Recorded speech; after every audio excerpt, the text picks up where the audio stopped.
네, 12월 9일 수요일 오늘의 킹스맨 시작합니다. 자, 수요일이면 이분 때문에 진한 에스프레소 한 잔이 생각납니다. 자, 신장식 의원, 안녕하세요.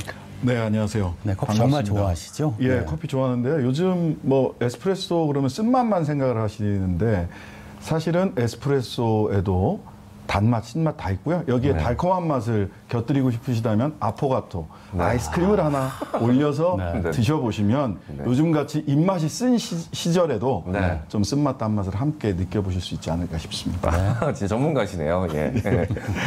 네, 어제 공수처법 개정안이 법사위를 통과했습니다. 국민의힘이 강경 반대하는 모습, 동물국회를 연상케 했는데요. 자, 오늘 본회의에서 공수처법 개정안 처리될까요?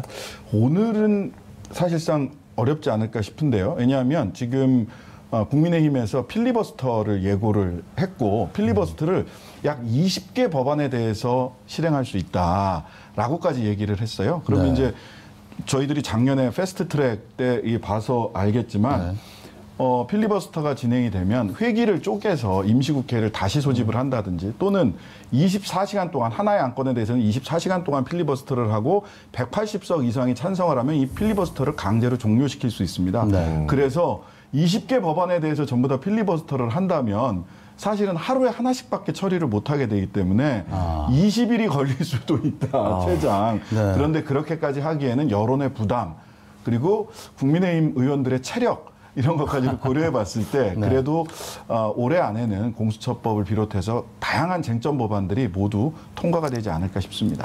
아직 넘어야 할 고비가 남아 있군요. 자, 근데 뭐 시간 문제입니다. 네, 시간 문제다. 네. 먼저 오늘 아침 가장 핫한 인물 및 이슈를 알아보는 인물킹 시간입니다.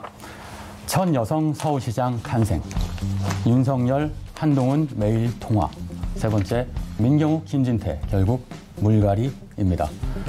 먼저 첫 번째 주제입니다. 어제 8일부터 내년 4월 7일 서울 부산시장 보궐선거의 주말 예비후보 등록이 시작됐습니다. 우선 어제 국가혁명당 허경영 대표가 예비후보 등록을 했다고요? 네, 맞습니다. 자, 내 눈을 바라봐, 넌 잘생겨지고, 내 눈을 바라봐, 넌 행복해지고, 예, 자신의 눈만 바라봐도 모든 것을 이룰 수 있다라고 주장하던 이 허경영 대표.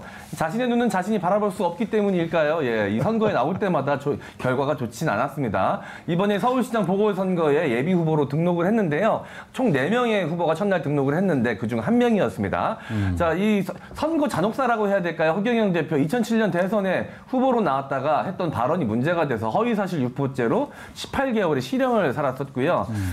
그리고 피선거권 박탈이 됐다가 지난 또 총선에 나왔었는데 비례대표로 나왔었는데 이 득표율이 모자라서 국회에 입성에는 실패하고 말았습니다. 네. 이런 가운데 최근 서울시장 보궐선거에 관한 여론조사 결과가 발표됐습니다. 결과 어떻게 나왔습니까? 네, 사실 두 가지 여론조사 업체에서 진행을 했었는데요. 1, 2가 거의 비슷하게 나왔습니다. 먼저 리얼미터 조사를 먼저 살펴보도록 하겠습니다. 첫 번째 가장 높은 지지율을 받은 사람이 박영선 중소벤처기업부 장관입니다. 무려 19.9%를 받았고요. 그 뒤를 이어서 나경원 전 국민의힘 의원이었고 15.5%, 그리고 오세훈 전 서울시장이 14.9%로 바짝 추격하고 있습니다. 리서치앤리서치와 이데일리가 공동 여론조사한 것 역시나 박영선 장관이 1위를 기록했습니다. 18.7%였고요. 2위는 나경원 전 의원 16.9%, 3위는 더불어민주당의 박주민 의원 7.9%를 현재 지지 보고 있습니다. 네, 여기서 눈에 띄는 점은 역시 1, 2위가 모두 여성이라는 점이겠죠. 어쩌면 최초 여성 서울시장의 탄생, 가까워졌는지도 모르겠습니다. 이들이 남성 후보들보다 경쟁력이 있는 이유가 있을까요? 꼭 뭐 여성이라기보다는요. 지금 보여주고 있는 경쟁력은 정치인 박영선, 정치인 나경원이 보여주고 있는 경쟁력이다. 이렇게 보는 것이 좋지 않을까 싶고요. 일단은 두 분이 워낙 인지도가 높고 서울시장 후보에 여러 차례 도전하거나 도전 의사를 보여왔기 때문에 서울시장 후보 하면 국민들이 쉽게 떠올릴 수 있는 사람이라는 점이 하나가 있을 것 같고요. 그다음에 여성이라는 점에 있어서는 이번 선거가 실시되게 된 배경을 고려했을 때 여성 후보가 조금 더 서울 시민들이 봤을 때도 적합하지 않느냐라고 하는 생각도 있는 것 같습니다. 이 두 분이 또 당 내에서도 일정한 장악력을 가지고 있기 때문에 두 여성 후보가 결과적으로 주목받고 있다 이렇게 봐야 되지 않나 싶습니다. 네, 타 후보보다 경쟁력과 인지도가 앞서고 있다. 자, 여기서 잠깐 M요원이 야심차게 준비해온 게 있다고요? 네, 제가 아주 오랜만에 준비했습니다. 현재 여론조사에서 1위로 앞서고 있는 박영선 중기부 장관에 대해 조사를 좀 해왔는데요. 자, 그럼 박영선의 궁금한 프로필 지금 바로 시작합니다. 박영선, 그는 누구인가? 자, 이름 박영선, 생년월일 1960년 1월 20일생. 경남 창녕군 남지읍에서 학교 교사인 부모님 쓰라 2남 1녀 중 첫째로 출생. 1983년 MBC 아나운서로 입사해 보도국 기자로 전직. 이후 MBC 뉴스 앵커 및 LA 특파원, 보도국 경제부장을 역임하며 대중에게 얼굴을 알립니다. 이후 2004년 초 MBC를 퇴사하고 열린 우리당에 입당. 2007년 대선 후보 토론회 직후 MB와 악수하며 저 똑바로 못 보시겠죠? 라고 돌직구를 날린 이른바 MB 저격수이기도 하죠. 뿐만 아니라 2012년 제18대 대선, 2017년 제19대 대선에서 문재인 후보 공동선대위원장으로 활동하며 정권 창출에 힘을 보탠 인물. 제17대부터 20대까지 서울의 호남 구로을에서 내리 4선을 했을 정도로 지역구 관리를 잘했을 뿐만 아니라 최근에는 현재 몸담고 있는 중소벤처기업부 공무원들도 계속 함께 일하고 싶어 한다는 조사 결과가 나왔을 정도로 가는 곳마다 칭찬이 자자한데요. 82.5%가 리더십에 만족한다고 응답을 했다고 합니다. 가장 좋아하는 말은 노자의 도덕경에 나오는 상선약수.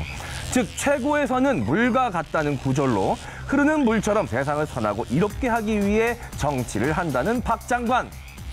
자, 내년 4월 서울시장 보궐선거 후보로 출마할지. 자, 이상 박영선의 궁금한 프로필이었습니다.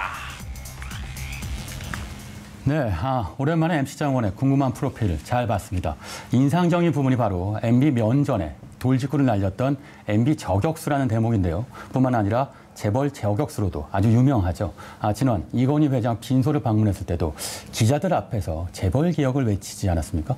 네, 맞습니다. 이 재벌 개혁에 대한 언급을 남겼었는데요. 재벌 개혁은 잊히면 안 되는 화두다라고 얘기를 하면서 재벌 개혁이 삼성의 경쟁력, 특히 글로벌 경쟁력을 지속하는데 앞으로 많은 힘이 될 것이다라고 이야기를 남겼습니다. 네. 물론 이제 빈소에 가서 이 말만 남겼다는 것은 아니고요. 네. 이건희 회장을 진심으로 초물하면서 미래 먹거리인 반도체 산업의 지금까지의 삼성을 만들어 왔었다라고 이야기를 남겼었고, 사실 이와 같은 내용들은 MB에 관련된 것도 있었지만 그 당시는 최순실 국정조사, 현재는 최서원 씨로 개명을 했었죠. 최순실 국정조사로 이제 증인으로 나왔었던 이재용 부회장 면전에서도 대한민국에 현재까지 많은 부를 축적을 했었고 상속세와 증여세를 얼마 냈느냐라는 것을 또 집중 추궁하기도 했었습니다. 네, 재벌 앞에선 할 말을 하는 저격수. 자, 다음 질문으로 넘어가기 전에 MB 저격수로 활동하던 당시 모습 다시 한번 보고 오겠습니다. 제가 바로 그 BBK 사무실에서 이명박 후보를 인터뷰했던 취재 기자였기 때문에 그렇습니다. 그렇죠? 왜 그러세요? 저 똑바로 잘 못 보시겠죠? 부끄러운 줄 아세요? 부끄러운 줄 아세요, 진짜? 자, 그런데 박영선 장관 아직은 출마 선언을 하지 않고 있습니다. 오찬석 의원, 언제쯤 출마 선언을 할 걸로 예측하세요? 네, 일단은 각 정당별로 이제 예비 경선을 통과해야 되기 때문에 늦어도 이제 2월 전에는 결정을 지어야 될 것 같습니다. 그래서 아무리 늦어도 1월 초는 되어야만이 이 부분에 대해서 실질적으로 출마할 수 있는 시간이 되고, 조직이 있다 하더라도 이 조직을 규합할 수 있는 시간이 될 것이라고 저는 생각이 드는데, 앞서 말씀드렸다시피 이제 궁금한 프로필에서 현재 중기부 직원들의 찬사가 쏟아지고 있습니다. 네. 왜 그러냐? 일단 정치인 출신의 장관이 들어서다 보니까 사실상 산자부보다는 살짝은 위축되어 있는 게 중기부의 현실입니다. 그럼에도 불구하고 뛰어난 정치력을 발휘를 해서 산자부로 향하던 예산을 중기부로 많이 끌어와서 네. 중기부가 할 수 있는 활동 영역이 넓어졌습니다. 이 부분에 대해서 이 중기부 직원들이 실제로 일할 수 있는 정치인이 오니까 우리 부처가 돈도 많이 벌 수가 있고 이 돈을 통해서 예산도 집행할 수 있겠구나라는 걸 느꼈습니다. 그리고 여기에 대해서 청와대에 있는 대통령도 만족해야 한다는 이야기가 들려오고 있으니까 사실 본인 스스로가 서울시장, 그러니까 1년짜리 서울시장을 진짜 준비해서 나올지 아니면 이 부분을 계속해서 대통령 임기와 마지막까지 갈지 끝내 고민하고 있다는 것이 관계자들의 전언입니다. 네, 중기부 안에서 성과를 낸 리더십을 보여줬다. 자, 나경원 전 의원은 얼마 전 한 언론사 인터뷰를 통해서 자녀 문제를 또 해명한 적이 있죠. 자, 해당 인터뷰에서 조국 전 장관을 또 언급했는데요. 한번 그것도 짚어주시죠. 네, 얼마 전 자녀 관련 의혹이 생겼을 때 자신은 조국처럼 살지 않았다라고 이야기했었던 이 나경원 전 의원이 다시 한번 또 조국 전 장관을 언급을 했습니다. 조선일보의 인터뷰 내용이었는데요. 맹세컨대 자녀 문제에서 조국처럼 해본 적이 없다. 현 정권에서 수사 당국이 샅샅이 다 뒤졌는데 위법이었으면 이렇게 놔두겠나라고 밝혔습니다. 지난달 27일 나 전 의원의 지인 자녀 부정 채용 혐의에 대해서는 일단 검찰이 무혐의 처리를 했습니다. 하지만 아직 자녀 대학 입시 및 논문 특혜 의혹은 수사 중인 상황이죠. 네, 사실 현 정권에서 수사당국이 샅샅이 뒤졌는지부터가 의문인데요. 검찰에서는 수차례 고발이 있었음에도 불구하고 굉장히 수사를 지연시키다가 여론이 들끓으니까 이제야 사실은 본격적인 수사에 들어갔다라고 볼 수 있고요. 그다음에 그 자녀 입학 관련해서는 이미 그 해당 학교 감사에서 이미 좀 부정이 있었다라고 하는 감사 결과도 나와 있는 상태이기 때문에 실은 이 나경원 전 의원이 이렇게 큰 소리 치는 것이 허세에 가까운 게 아닌가라는 느낌을 받게 되는 것 같습니다. 사실. 수사 결과 아직 미진하다. 선거가 다가오면 더 많은 일들이 드러날 수도 있다. 자, 그런데 현재 여성 주자가 앞서고 있는 판세에서 유승민, 안철수 등 대선 주자급이 뛰어들면 또다시 바뀌게 될 가능성 있을까요? 네, 바뀔 수 있습니다. 충분히 바뀔 수 있고요. 왜냐하면 어떤 게임에서든 그 선수 명단 제출은 핵심 전략 중에 하나입니다. 특히 누가 맞붙어야 되는가, 뭐 씨름이라든지 이런 단체전 게임 같은 경우에서는 그렇고요. 네. 그 누가 몇 번째 선수가 언제 출전하느냐, 어느 선수가 몇 번째 출전하는 핵심 전략이기 때문에 지금 아까 여론조사에서도 실은 오세훈 전 의원이나 유승민 전 의원 같은 경우 명단에 들어가 있지 않거든요. 그래서 대선 주자급으로 올라간다면 민주당 쪽에서도 국민의힘 쪽에서 대선 주자급 쪽으로 올라간다면 민주당 쪽에서도 다양한 고민을 할 수밖에 없다. 그러면서 현 총리 이름까지 여기저기에서 좀 나오고 있는 대선 주자급으로 올라갈 경우 국민의힘 쪽에서 이런 이야기들이 있어서 마지막까지 한 내년 2월까지는 계속 지켜봐야 되지 않나 하는 생각입니다. 네. 자, 여러 여야 후보들 가운데 서울시정에서 성과를 낼 수 있는 경제 전문가는 누구일까요?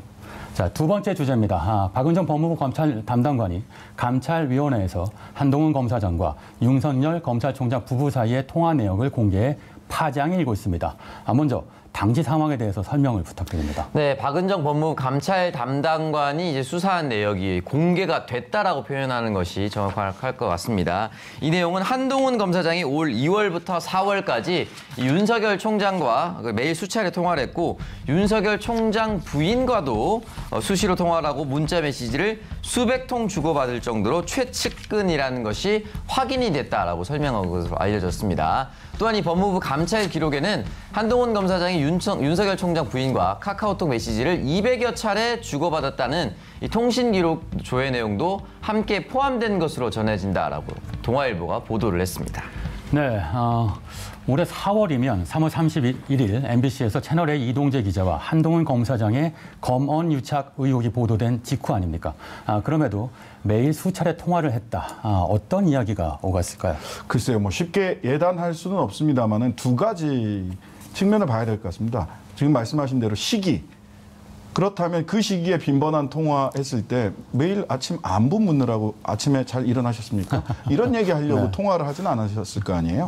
그렇다면 그 시기상 검언 유착에 관련된 이야기들이 오고 갔을 수 있다. 그다음에 통화 대상인데요. 대상이 윤 총장뿐만 아니라 윤 총장 부인인 김건희 씨하고도 수차례 수백 통의 카카오톡을 주고받았다면 또는 통화를 했다면 이것은 뭐 윤 총장과 통화를 한 내역이다라고 그쪽에서는 얘기를 하고 있는데 당시 김건희 씨에 대해서도 도이치모터스 주가 조작 문제라든지 이런 등등의 이야기가 있기 때문에 그런 이야기들을 주고받았을 수도 있겠다라고 하는 시기와 대상이라는 측면에서 여러 가지 의혹을 불러일으킬 수 있는 사안이다 이렇게 보입니다. 네, 합리적 의심을 해볼 수 있겠죠. 자, 그런데 한동훈 검사장의 휴대전화 통화 기록을 복사할 때 한동훈 검사장 감찰 용도라고 공문에 쓰고는 윤 총장 감찰에 활용했다는 비판을 받고 있습니다.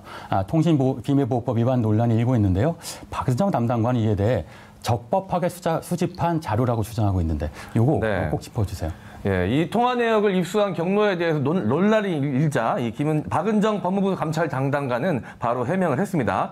해당 통화 내역은 법무부 감찰 규정에 따라 적법하게 수집한 자료로 검찰 기록의 증거 자료로 첨부했다. 감찰이 비공개 회의에서 총장에 대한 징계 사유 설명 자료를 준비해서 위원들에게 설명한 뒤 자료를 바로 회수한 것이다라고 밝혔습니다. 네, 신장희 변호사 어떻게 이해해야 됩니까? 이게 사실은 먼저 이야기해야 될 부분은 이런 자료가 어떻게 언론에 공개됐느냐 하는 겁니다. 이거는 감찰위원회에 제출한 감찰 자료입니다. 감찰 자료에는 법무부 감찰위원회 규정에 따르면 제10조에 법무부 감찰위원들은 직무상 알게 된 내용을 누설할 수 없다라고 되어 있습니다. 그런데 박은정 검사가 아까도 그 MC 장관이 얘기하신 것처럼 자료를 보여줬고 전부 다 자료 회수했다고 했어요. 그런데 이 회수한 자료가 문화일보를 통해서 최초로 공개가 된 겁니다. 즉 합리적으로 생각을 해보면 감찰위원 중에 누군가가 법무부 감찰위원회 규정을 위반하여서 이 자료를 유출했다. 네. 직무상 알게 된 사실을 바깥으로 알려줬다라고 하는 얘기예요. 네. 이 감찰위원들이 7명이 모여서 법무부 감찰은 전부 다 잘못됐다라고 만장일치로 이야기했던 사람들입니다. 그렇다면 감찰위원회 감찰 직무상 비밀 엄수 규정을 위반해서 언론에 냈을 뿐만 아니라 언론에만 줬겠느냐. 혹시 감찰 대상자인 윤석열 총장에게도 실제로 감찰 내용을 전달한 것이 아니냐라고 합리적 의심을 할 수밖에 없습니다. 그다음에 첫 번째, 그 두 번째로 짚어야 될 것은 이 감찰 내용이 바깥으로 나가면서 개인정보보호법 위반이라고 했어요. 이건 말이 안 된다라고 저는 다른 방송에 최초에 말씀을 드렸는데 이제 개인정보보호법 위반 얘기는 쏙 들어가고 통신비밀보호법상 한동훈 감찰한다고 받은 자료를 왜 윤석열 감찰에다가 사용했느냐라고 얘기가 나오고 있는데요. 이 부분도 통신비밀보호법상 범죄와 관련된 수사와 징계는 사용할 수 있습니다. 즉 이 부분은 검언 유착과 관련해서 윤석열 총장은 지금 징계 6가지, 크게 보면 8가지, 요약해서 보면 6가지 혐의 중에 그렇죠. 한동훈 검사장의 그 검언 유착 사건의 감찰을 방해한 혐의가 분명히 적시되어 있습니다. 따라서 관련된 사건이라고 볼 수 있기 때문에 지금 통비법 규정에 따르더라도 이 한동훈 사건에서 수사된 이 통신 자료를 윤석열 총장의 감찰 관련 자료로 활용하는 것에는 법적 하자가 없다라고 보이고요.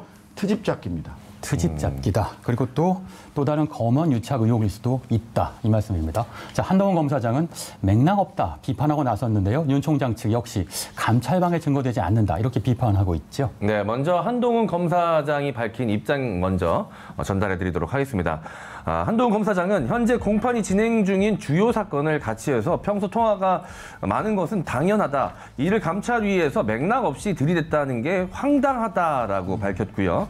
이완규 윤석열 검찰총장 측 변호사는 윤석열 총장이 한동훈 검사장과 같이 근무하면서 했던 수사들이 많으니 이와 관련해 자주 통화를 했을 수 있다. 이것이 한 검사장에 대한 감찰을 방해했다는 증거는 되지 않는다라고 주장을 했습니다. 네, 그렇군요. 자, 이런 가운데 사법시험 준비생 모임이 어제 박은정 감찰 담당관을 고발하고 나섰습니다. 여기서 왜 어떤 얘기를 한 겁니까? 네, 이제 사법시험 준비생 모임 대표, 줄여서 사준모라고 하는데요. 앞서 말씀드렸던 이 형사죄책 사유를 통해서 고발에 나선 것이라고 볼 수가 있습니다. 이 통신비밀보호법 16조 제4항을 근거로 들었습니다. 예비적으로 이 부분에 대해서 한동훈 검사장 그리고 윤석열 총장 부인 간의 휴대전화 통화 내역을 위법하게 공개했었다라는 내용을 이제 형사죄책 사유로 이제 들었는데요. 개인정보보호법 71조 제1호 위반죄로 처벌을 해달라라고 현재 고발을 한 상태입니다.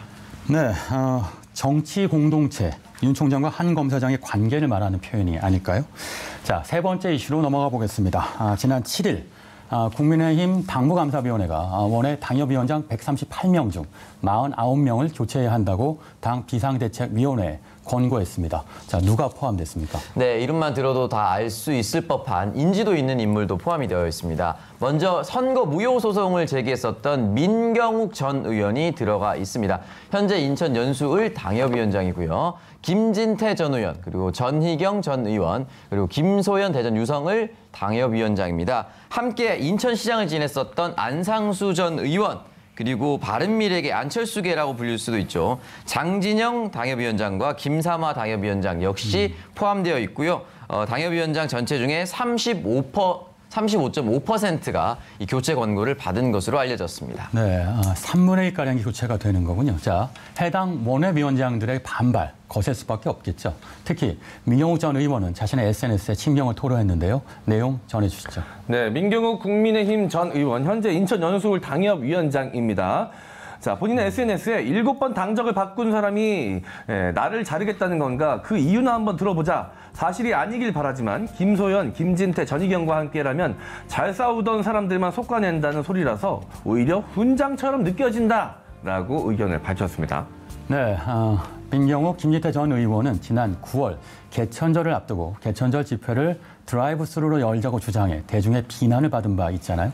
자, 이런 강경 우파를 이제는 손절하겠다는 의지로 봐야 되겠죠. 네, 그런 의지로 받아들이는 것이 맞고요. 대한민국의 보수 정당이 흔히 말하는 원리 원칙과 건전한 보수로 거듭나기 위해서라도 전 당연히 물갈이하는 것이 좋다라고 생각이 들었는데, 제가 선거 나갔을 때 들었던 이야기 중에 가장 와닿았었던 말이, 아직도 국회의원은 우리 지역을 대표하는 고을 원님 같은 존재다. 그렇기 때문에 어디 나가도 부끄럽지 않아야 된다라고 이야기를 했었는데, 사실은 그동안 지금 언급되었었던 의원들의 활동이나 언행들, 주요 발언들, 논란이 되고 있는 행동들을 봤을 때 지역을 대표할 수 있는 어른으로서 평가를 받고 있는 것인가, 이런 걸 잘 따져봐야 한다고 생각이 드는데요. 그런 평가를 받지 못한다면 결국 그 정당에게도 도움이 되지 않고 이 정당들의 민심이 모여서 결국은 정당 지지율로 이어집니다. 네. 그렇기 때문에 이 부분에 대해서는 당연히 물갈이를 하는 것이 국민의힘 측에서도 훨씬 더 좋다고 봅니다. 네, 하지만 아직 그대로 실현될지는 미지수라고요? 네, 맞습니다. 국민의힘 당무감사위원회가 이 비상대책위원회에 권고한 권고사항이기 때문에 반드시 의무적으로 행해야 되는 사안은 아닙니다. 그리고 이 절차도 굉장히 복잡합니다. 향후 비대위 내부 회의를 거쳐서 이 조정을 해야 되는 데다가 당내 반발도 지금 만만치 않은 상황입니다. 정양석 국민의힘 사무총장이 7일 비대위 회의에서 이 반대 의견을 낸 것으로 알려져 있습니다. 네, 과거와 단절할 신조차 없다면 국민의힘이란 당명조차 무색해지겠네요. 자, 다음. 그런데 얼마 전에 홍정욱 전 한나라당 의원이 SNS에 사진과 함께 의미심장한 글을 하나 남겼습니다. 자, 비디오를 함께 보실까요? 네. 자, 이를 두고 정치재개 암시한 것 아니냐, 이런 말들이 많은데 네. 해당 글 어떻게 보셨습니까? 신장식 의원. 간보기죠. 간보기. 예, 네. 지금 이렇게 좀 추상적인 화법 네. 던지고, 뭐 파산이 두려워 사업을 못하고, 낙선이 두려워 출마 못하고, 이별이 두려워 사랑을 못한다면 말이 되느냐, 이런 말과 함께 또 실패 공포를 모르고 행하는 무모함과 알면서 행하는 용감함, 도전의 무게가 다르다, 이런 네. 얘기는 던져놓고 네. 언론에서 또 어떻게 다루고 국민들이 서울 시민들이 어떻게 보는지 간보기 하는 거다, 전형적인. 저는 이렇게 보입니다. 간보기다. 오창용 의원 어떻게 보세요? 일단 정치인들이 출마하기 전에 하는 필수적인 행동들 몇 가지가 있습니다. 해보셔서 아시는군요. 네. SNS에 흔히 말하는 이제 민심 속으로 들어가는 사진을 올립니다. 이제 바로 이 사진이거든요. 네. 또 하나가 하시면 안 있습니다. 되는데. 네, 또 하나가 있는데 뭐냐면 책 낸다는 얘기거든요. 네. 지금 이 사진을 게재하기 직전 게시물이 뭐가 있냐면은 네. 실수와 일탈을 쓰다 보니 멈출 수가 없군요. 7막 7장 이후 27년 만인데 책으로 만들까요? 라고 얘기를 했습니다. 출판 기념회로 이어진다는 얘기죠. 그러니까 언제든지 내가 불편해서 몸을 풀고 있으니까 나의 의지가 닿고 정당이 원하면 나는 다시 정치 재개를 할 수가 있다라고 생각이 들고, 사실 저는 가족과 자신의 문제는 별개라고 생각합니다. 그렇기 때문에 이 홍정욱 전 의원의 딸이 마약을 했든 마약을 하지 않았든 이 부분과 저는 무관하게 본인이 하고 싶다라면 출마를 해야 된다, 그런 생각이 듭니다. 네, 장원님 어떻게 보세요? 네, 물론 별개의 문제이긴 하겠지만 이 국민정서법에는 또 많이 위배될 수 있는 사안이거든요. 특히나 이 마약 관련해서는 이 대한민국 국민분들께서는 굉장히 좀 엄중하게 바라보는 시선이 있기 때문에 쉽지 않을 거라는 생각이 들고요. 신장식 변호사의 말대로 이 간복이었을 텐데 댓글 반응 보니까 많이 쓰셨을 것 같더라고요. 예. 몸에 안 좋을 정도로 썼을 겁니다. 아마 간만 보셨으면 좋겠다라는 개인적인 바람이 있습니다. 예. 네. 더 몸 상하지 마시고요. 예. 자, 지난해 5월 정계 복귀 가능성이 이미 한 차례 점쳐지긴 했었죠. 하지만 곧바로 큰딸의 마약 밀반입 사건이 터지면서 공개 행보를 삼가해 왔는데요.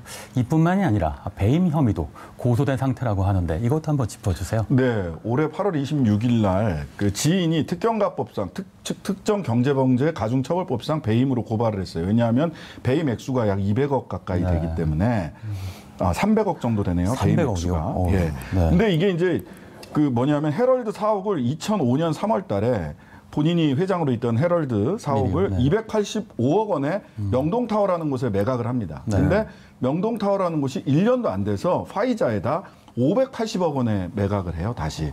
약 300억 원의 차익이 있는 거죠. 회사에 손해를 끼쳤네요. 예, 헐값 매각을 하게 된 거죠. 근데 요거는 공소시효가 15년인데 15년이 지금 지나갔죠. 15년이라서 지나서 그 직접적으로 처벌을 받기에는 사실로 밝혀진다고 하더라도 처벌을 받기에는 어려운데 정치적 도전을 한다면 해명이 충분히 있어야 될 것으로 보입니다. 또 하나의 행위는 가족을 임원으로 등재하고 실제 일하지 않으면서 돈을 받아가게 했다라는 건데요. 요거는 그 시점이 언제이냐에 따라서 공소시효가 남아 있을 수도 있기 때문에 이 부분에 대해서는 법적인 문제 또 정치적인 해명 이 두 가지가 다 필요해 보입니다. 네, 정치 인생 이맥일장 열기가 쉽지가 않네요. 자, 여풍이 불고 있는 서울시장 보궐선거 소식부터 민경욱 전 의원의 교체 소식까지 알아봤습니다. 지금까지 인물킹이었습니다.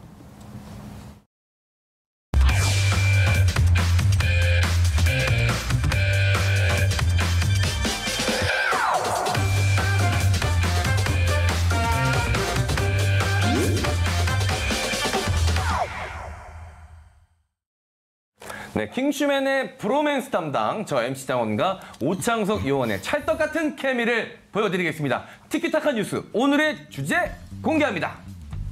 네, 현대인의 또 다른 바이러스 피처링 번아웃 증후군입니다. 이 번아웃 증후군이라는 말은 1974년 미국의 한 심리학자가 처음으로 도입한 개념인데요. 당시에는 약물 중독자를 상담하는 전문가들이 느끼는 일종의 무기력증을 표현하는 말이었다라고 합니다. 요즘 현대인에게 이런 비슷한 증상이 나타나면서 최근에 이 용어가 자연스럽게 쓰이고 있는 것인데요. 다들 바쁘신 분들이라 이 몸이 10개라도 모자랄 분들일 것 같습니다. 우리 요원분들도. 우리 신장식 요원께서도 이 번아웃 느껴보신 적이 있으십니까? 예, 저는 실은 민주노동당 등 정당 활동, 진보정당 활동을 하다가 2009년에 사실은 번아웃이 돼서 2월 달에 모든 활동을 중단을 했었어요. 경험이 있으시군요. 어떤 증상들이 있었습니까? 일단 몸까지 많이 아파져가지고요. 만사에 이제 무기력해지고 몸에 실제로 변화가 오더라고요. 그래서 쉬었습니다. 하동에 내려가서 섬진강변에서 한참을 쉬었고 그러다가 이제 좀 회복하고 나서 공부를 해서 로스쿨에 2010년에 들어가서 변호사가 됐습니다. 또 위기를 기회로 삼으셨군요. 한 3개월 정도 무조건 아무것도 안 하고 쉬었던 게 도움이 됐던 것 같아요. 휴식이 무조건 필요하다. 중요한 말씀인 것 같고요. 오창석 요원은 요즘 이제 살 아웃 중이신데 얼굴도 아웃되고 계신 것 같아요. 점점 사라지고 있습니다, 얼굴이. 번아웃 경험 있으십니까? 저는 사실 이제 주말마다 약간 번아웃을 겪는 것 같은데 그래서 혼자 저는 바닷가에 가서 한 2-3시간 멍 때리고 옵니다. 그 멍 때림이 없으면 계속해서 피로감이 지속되더라고요. 그래서 꼭 주말마다는 멍 때림 하고 나서 좀 풀려고 하는 노력을 하고 있습니다. 네. 신기주 국장 뭐 별로 궁금하지 않습니다. 자, 한 설문조사에서 이 직장인 4명 중 1명은 번아웃 되네요. 직장인 4명 중 1명은 번아웃 증후군을 느끼는 것으로 나타났다라고 합니다. 간단한 테스트가 있다고 하던데요. 네, 맞습니다. 이제 번아웃 증후군 자가 테스트 표가 있다라고 하는데요. 제가 한 4개에서 5개 정도 소개를 해드리도록 하겠습니다. 맡은 일을 수행하는데 정서적으로 지쳐 있다. 일을 마치거나 퇴근할 때 완전히 지쳐 있다. 아침에 일어나 출근할 생각만 하면 피곤하다. 업무를 수행할 때 무기력하고 실증을 느낀다. 나의 직무 기여도에 대해 냉소적이다. 스트레스를 풀기 위해 음식, 약, 술, 쾌락을 즐긴다. 이러한 표가 있는데요. 이 중 3개 이상에 해당하면 번아웃 증후군을 스스로 의심할 필요가 있다고 합니다. 네, 우리 킹추맨의 이 제작진들도 상당한 번아웃을 겪고 있는 게 아닌가라고 의심이 듭니다. 얼굴 색깔이 벌써 사람의 색깔이 아닙니다. 제가 봤을 때 한 3개가 문제가 아니라 한 5-6개는 킹추맨 제작진들이 체크를 하지 않을까라는 걱정이 좀 듭니다.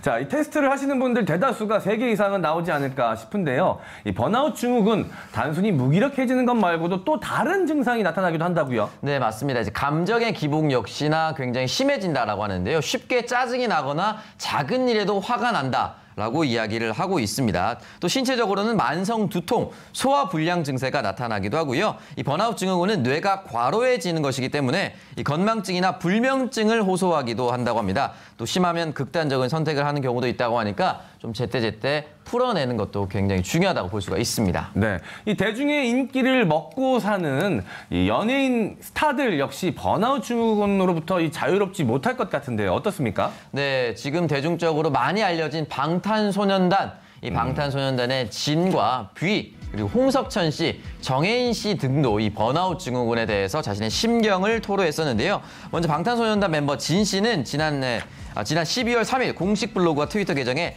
자신의 솔로곡 어비스를 공개했는데요. 공개하면서 자신이 최근에 실제로 이 번아웃 증후군이 왔었다라고 하면서 이 솔로곡에 감정을 담았다라고 전했습니다. 같은 그룹 멤버인 뷔 씨 역시 11월 20일 비 앨범 작업에 기자간담회 당시에 번아웃을 겪었다면서 이야기를 남겼고요. 홍석천 씨, 정혜인 씨 등도 이 언론을 통해서 이 번아웃 증후군에 대한 자신의 경험을 털어놓기도 했습니다.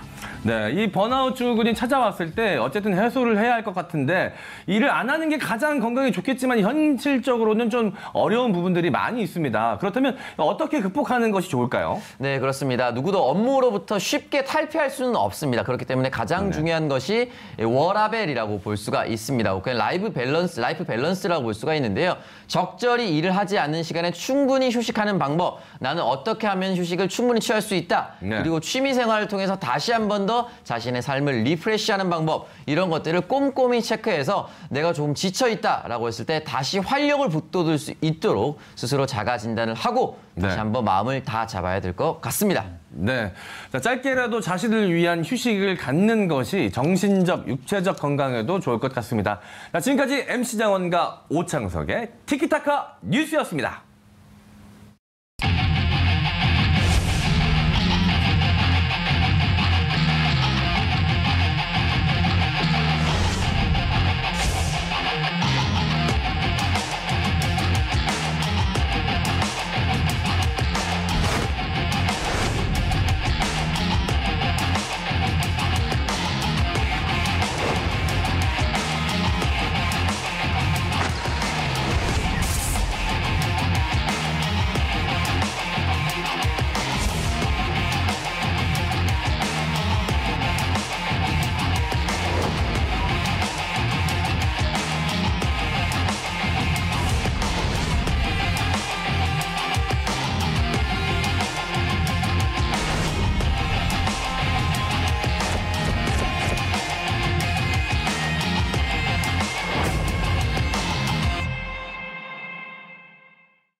네, 오늘의 직문직답 주제는 윤석열 징계위 핵심 쟁점입니다. 자, 법무부 징계위가 3일에서 10일로 일주일 연기된 경위를 일단 오창석 의원이 간략하게 정리해 주시죠. 네, 윤석열 총장과 관련된 징계위원회 사실 한 차례가 연기됐었기 때문에 다소 헷갈릴 수도 있는데요. 일단 10일에 열리는 것은 확정이 됐습니다. 이 주요 심의 연기 일지를 하나씩 톱아보도록 하겠습니다. 첫 번째 심의 기일 12월 2일로 예정이 되어 있었습니다. 이 검사징계위원회 첫 심의 기일인 2일로부터 5일 전에 공소장에 이 부본과 1회 기일 통지를 했었습니다. 근데 그 사이에 법원에서 윤석열 총장에 대한 직무배제 효력 정지 결정을 내렸습니다. 그래서 윤석열 총장은 곧바로 업무에 복귀를 할 수 있었고요. 4일로 원래 예정되어 있었던 이 부분을 역시나 심의 기일을 변경하도록 합니다. 그렇기 때문에 기일 변경에 따라서 다시 5일간의 유예를 두고 8일 이후로 기일을 재지정 요구를 했었습니다. 윤석열 총장 측이. 그래서 적어도 5일 뒤인 10일 법무부는 징계 기일을 10일로 변경을 하면서 최종적으로 이번 주에 징계위원회가 열릴 예정입니다. 네. 자, 이제 12월 10일에 열릴 징계위로 하루 앞서서 한번 가보도록 하겠습니다. 윤석열 징계위 D-Day 1 핵심 쟁점 첫 번째 질문. 징계위 소집 과정에서 방어권 보장 안 됐다입니다. 네, 윤석열 검찰총장 측이 징계위 소집 과정의 절차적 정당성과 공정성을 문제 삼았는데요. 특히 방어권 보장이 안 됐다는 건데 어떤 내용인지 하나씩 살펴봅니다. 일단 신장식 의원한테 좀 여쭤봐야 될 것 같은데 어떤 부분들이 방어권이 보장이 안 됐다고 하는 겁니까? 윤석열 총장 측에서는 감찰 기록이 받긴 받았는데 여기 누락된 게 있는 게 아니냐라는 게 첫 번째. 네. 두 번째로는 징계 청구 결재 문서를 왜 안 주냐. 라는 거고 세 번째는 징계위원 명단 정보 공개해라라는 요구를 하고 있는데요. 우선 감찰 기록, 누락된 감찰 기록 같은 경우 실제 감찰 조사 내용은 일부분에 불과하다라고 하는 법무부 이야기처럼 실제로는 이런 것이 설사 누락이 좀 있었다고 하더라도 검사 징계법상 법적 문제는 없어 보여요. 왜냐하면 검사 징계법에는 징계 청구서의 부본을 혐의자에게 송달하여야 한다라는 것 이외에 서류의 송달, 기일의 지정 또는 변경은 형사소송법을 준용한다. 이 두 가지 규정밖에 없습니다. 이 두 가지 규정 이외에 방어권 보장을 위한 별도의 절차나 기록을 어디까지 줘야 된다 이런 부분들은 없습니다. 이게 그러하기 때문에 이제는 그럼 행정절차법상의 일반적인 행정 절차상의 하자가 있느냐라고 하는 문제로 들여다봐야 되는데 이 부분에서도 지금 충분히 기일을 주었고 설사 이전에 변호사 징계나 다른 징계 사안에서 보자면 설사 조금 절차상의 하자가 있다고 하더라도 징계위원회가 소집된 날 당일 당사자가 출석해서 충분히 소명하면 그런 절차적 하자는 징계 결과에 영향을 끼치지 않는다라고 하는 다수의 판례들이 있기 때문에 첫 번째 절차상 하자 방어권 보장이라는 부분에서 지금 검사징계법상 문제는 행정절차법상 문제는 없어 보인다. 두 번째, 만약 사소한 문제가 발견된다 하더라도 징계위원회 당일날 충분히 소명할 수 있는 기회를 준다면 그러한 하자는 모두 치유될 것으로 보인다라는 것이 저의 법률적 판단입니다. 네, 검찰이 일반 국민한테 충분한 방어권을 보장해 줬던가요? 자, 특히 윤석열 검찰총장 측이 가장 문제 삼는 것 중에 하나가 징계위원 구성에 대한 겁니다. 현행 검사징계위원회 어떻게 꾸려집니까? 우선 검사징계법상 장관이 들어가고요. 그다음에 차관이 들어가고 그다음에 장관이 지명한 검사 2명 그리고 장관이 위촉한 변호사, 법학교수, 학식과 경험이 풍부한 사람 1명 해서 총 7명으로 구성됩니다. 네, 이 윤석열 총장이 징계위 위원들 이 명단 요구를 두고 김남국 더불어민주당 의원이 취준생이 이 면접관들 명단 공개하라, 누군지 공개하라라고 이야기한 것과 같은 꼴이다라고 이야기했는데 저도 좀 비슷한 느낌을 받았거든요. 이 징계 대상자가 징계위원 명단을 요구하는 거 이게 합리적인 행동입니까 이게? 저는 두 가지 부분에서 비교를 해봐야 되는데 일단 이것은 행정청 내부의 즉 법무부 내부의 징계위원회입니다. 행정청에서 특별한 건축 심의를 한다든지 할 때 그 심의위원들 공개하지 않습니다. 왜냐하면 이해관계가 굉장히 강력하게 충돌하기 때문에 그런 것이죠. 근데 마치 이것이 공개 재판을 할 때 재판관들이 누군지를 공개하는 것처럼 공개해야 된다라고 얘기를 하는데요. 그 공개할 수 있는 이유는 뭐냐면 법관의 지위는 헌법과 법률이 보장하고 있기 때문입니다. 독립적으로 재판할 수 있도록 탄핵받지 않으면 해임도 안 돼요. 그럴 정도로 보장을 하고 있는 것인데 실제로 지금 징계위원으로 들어가는 검사들이나 이런 사람들은 본인의 검찰총장을 징계 대상자로 해서 징계 심의를 해야 되는데 굉장한 압박을 받게 돼 있습니다. 개인정보의 문제뿐만 아니라 굉장한 압박을 받게 돼 있고 그것을 충분히 알고 있는 윤석열 총장이 첫 번째는 절차적 정당성의 트집을 잡기 위해서 두 번째는 실제로 징계위원으로 들어가는 사람들에게 정치적인 유형 무형의 압박을 주기 위해서 심의 공개 청구를 하고 있는 것이다. 이렇게 보시면 될 것 같습니다. 저는 판사에 대한 비유보다 오히려 국민참여재판에서 배심원들 명단 공개하지 않는 것이 당연하지 않습니까? 그렇습니다. 오히려 그거하고 좀 비슷할 것 같습니다. 그렇기도 합니다.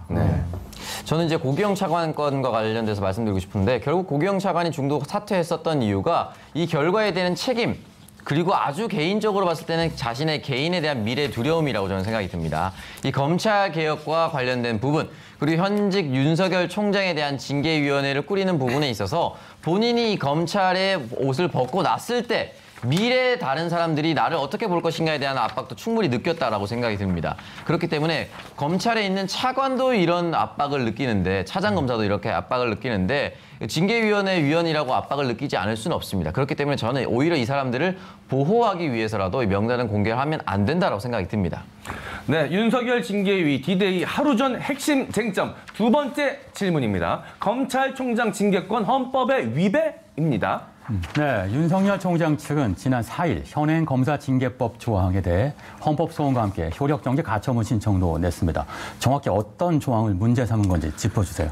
그 검사징계법 제5조 2항 제2호 3호라고 하는 건데요. 제2호 3호는 뭐냐면 검사, 법무부 장관이 징계위원으로 지명하는 검사 2명, 그다음에 법무부 장관이 위촉한 아까 말씀드린 3명이 위촉되는 징계위원 3명을 검찰총장을 징계할 때는 법무부 장관이 직접 위촉하는 게, 직접 지명하거나 위촉하는 게 적법하지 않다라고 얘기를 하고 있는 거예요. 그러니까 검사는 법무부 장관이 징계를 할 때 법무부 장관이 전부 다 징계위원을 구성해도 되지만 검찰총장 징계할 때는 안 된다. 법무부 장관이 위원 위촉하면 안 된다라고 이야기를 하는 거예요. 그러나 검찰총장도 검사 중에 한 사람입니다. 검찰총장도 검사다라고 하는 점에서 보자면 검찰총장만 특별히 예우해주지 않으니까 위원이다라고 이야기하는 특별한 대우를 요구하는 요구다. 네. 예. 네. 알겠습니다. 자, 선명한 질문과 명쾌한 답변, 직문직답. 오늘은 윤석열 징계의 핵심 쟁점 살펴보고 있는데요. 자, 세 번째 질문은 징계위원 핵심 변수는 기피 신청과 증인 신청입니다. 네, 윤 총장 측 특히 이용구 법무부 차관에 대해 기피 신청을 한다는 방침을 굳힌 것으로 알려졌는데요. 기피 신청 주요 대상자 누가 있습니까? 네네. 우선 그 기피 신청 대상자로 이용구 차관이 일단 있고요. 알려졌죠. 아마도 검사 2명에 대해서도 기피 신청을 할 가능성이 있다. 예, 그럴 가능성도 있고. 예. 예. 그다음에 징계위원 중에서도 뭐 특별히 누군가가 있으면 할 수도 있겠죠. 그러니까 무슨 예를 들면 심재철 법무부에 있는 심재철 검사나 이런 사람들이 징계위원으로 오면 아마도 기피 신청을 할 겁니다. 본인과 다른 입장에 있는 검사다라고 해서. 모두 징계위를 기피하겠다. 자, 기피 신청을 하면 징계위원회에서 받을 가능성이 있나요? 그렇다면 절차는 어떻게 되는 겁니까? 기피 신청을 하면요, 검사징계법상 보면 기피 신청을 받은 사람에 대해서 과반수의 의결로 기피를 받을 건지, 기피 신청을 받아줄 건지 말 건지, 즉 징계 심의에서 배제를 할 건지 말 건지를 판단을 하게 됩니다. 네. 그러면 문제는 이런 부분이 생겨요. 다수를 기피 신청을 했을 때 이걸 한꺼번에 의결을 할 거냐, 개인에 대해서 의결을 할 거냐인데, 사실은 한 사람 한 사람에 대한 기피 신청에 대한 의결을 따로 각각 하게 될 겁니다. 따라서 한 사람 한 사람을 하게 된다라고 하면 그 사람을 제외하고 나머지 징계위원들이 전부 다 기피 신청을 받아들일 건지 말 것인지를 판단을 해야 되는 거기 때문에 큰 변수가 없는 한 윤석열 총장의 기피 신청은 받아들여지지 않을 가능성이 높습니다. 다만 윤석열 총장은 이것이 받아들여지지 않는다고 하더라도 트집 잡기를 위해서 다수의 징계위원들에 대한 기피 신청을 할 가능성은 매우 높아 보입니다. 네, 끊임없이 내용보다 과정을 문제 삼고 있군요. 자, 윤석열 징계위 핵심 쟁점 살펴보고 있는데요. 다음 질문은 미국과 일본도 판사 정보 수집입니다. 징계 청구의 핵심 사안으로 꼽히는 것이 바로 판사 사찰이죠. 하지만 윤석열 총장 측은 미국, 일본 판사들의 경력과 주요 사건 등을 정리한 책자를 제시하면서 판사 사찰 의혹을 반박하고 있는데요. 오창성 의원, 정리해 주시죠. 네, 두 국가 모두 이 판사 정보를 공개를 하고 있습니다. 먼저 미국입니다. 연방 판사 연감에 대한 내용을 주로 일단 살펴보도록 하겠습니다. 미식 축구 리그 경영진과 선수들 간의 분쟁에서 선수들 손을 들어줬다. 도티 판사는 미네소타 대학 시절 미식 축구를 하려 했지만 실패했고 군 생활 중 사막에 주둔한 경험을 한 후에 로스쿨을 가기로 결정했었다라는 내용이 나와 있습니다. 일본 재판관 후주후라는 곳에는 인품이 좋다, 인간성에 대해 나쁘게 말하는 사람은 없는 게 아닐까라고 이야기를 남기고 야구를 좋아하고 재판관 팀에도 참가했었다라고 이 판사에 대한 내용이 공개가 되어 있습니다. 저는 중요한 것은 이 부분이 아니라고 생각이 듭니다. 윤석열 총장이 판사 사찰 문건에 대해서 먼저 공개했을 때는 이거 봐라, 언론에게만 살짝 알려주고 이런 부분에 대해서는 아주 일반적인 정보 수집이기 때문에 문제가 될 것이 없다라고 얘기를 했다가 이 부분에 대해서 오마이뉴스라는 언론 매체에서 전문을 공개했습니다. 그때 공개하고 나서 사실 이제 검찰청 출입 1년 정지라는 중징계를 받게 됐었는데 이걸 언론인들끼리 서로 결정한다는 것도 웃기지만 왜 윤석열 총장과 특별변호인을 이걸 공개를 하면서 전문은 공개하지 말라. 라고 얘기했는지 일단 첫 번째 이해가 되지 않고요. 두 번째, 다른 나라에서도 그렇게 하고 있었다면 지금처럼 일본의 후주후 그리고 미국의 웨스트로처럼 공개된 웹사이트가 있어야만 합니다. 그렇다면 판사들이 공개된 정보에 대해서 그들 스스로도 접근할 수 있고 잘못된 정보는 수정할 수가 있습니다.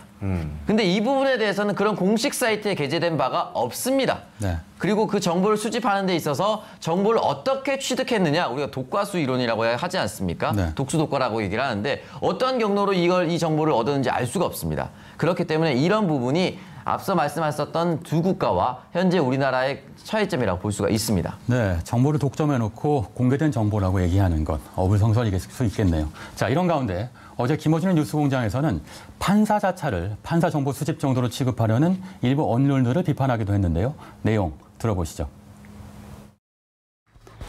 이번 검찰의 판사 사찰 문건 내용은 얼마 되지 않는다고 하는 윤 총장 측의 항변을 담은 기사입니다. 미국 연방 판사에 대한 세편과 자료가 아예 서적으로 출간되는 미국의 사례에 비춰보자면 이번 검찰 문건은 사찰이라고 할 수 없다는 취지죠. 그렇습니까? 그렇게 미국과 비교하려면 미국 검찰은 기소권만 가지고 있는데 반해 우리 검찰은 수사권과 기소권 모두 가지고 있으니 미국처럼 하려면 검찰이 수사권을 내놓아야 한다는 말은 왜 안 합니까? 미국처럼 하려면 출입처 관행을 없애야 한다는 말은 왜 안 합니까? 그리고 미국은 판사를 선거로 뽑습니다. 그래서 그런 정보가 최고로 있는 겁니다. 앞서도 말했듯 징계 청구의 핵심 사안으로 꼽히는 판사 사찰. 과연 징계위는 어떤 판단을 내리게 될까요? 신장식 의원. 예, 예단할 수는 없습니다만 징계위에서 충분히 절차적 윤석열 징계 혐의자에 대해서 절차적 정당성과 방어권을 충분히 보장하고 있기 때문에 예단할 수는 없습니다만은 중징계가 아니라면 굳이 징계위원회까지 이렇게 열 이유가 있었을까? 네. 즉 정직 이상의 중징계가 나올 개연성이 크고 네.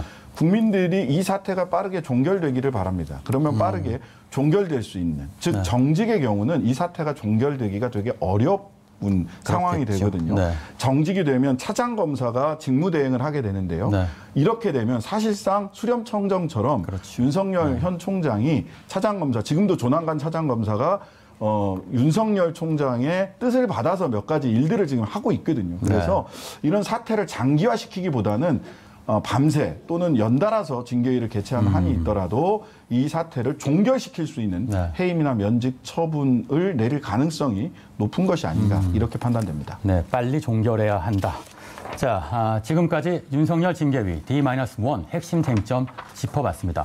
문재인 정부가 핵심 공약으로 내세웠던 검찰개혁. 쉽지 않은 길이라는 건 알았지만 이렇게나 많은 혼란과 변수들의 길을 잃을 수도 있다는 것을 짐작했지만 그래도 그 길이 참 멀고 험난합니다. 내일 징계위의 결론이 부디 대한민국을 살리는 길이길 바랍니다. 네, MU원 코로나 속보 소식 전해주시죠. 네, 중앙방역대책본부는 오늘 0시 기준 코로나19 신규 확진자 숫자가 686명이라고 밝혔습니다. 국내 발생 환자 수는 662명이고요.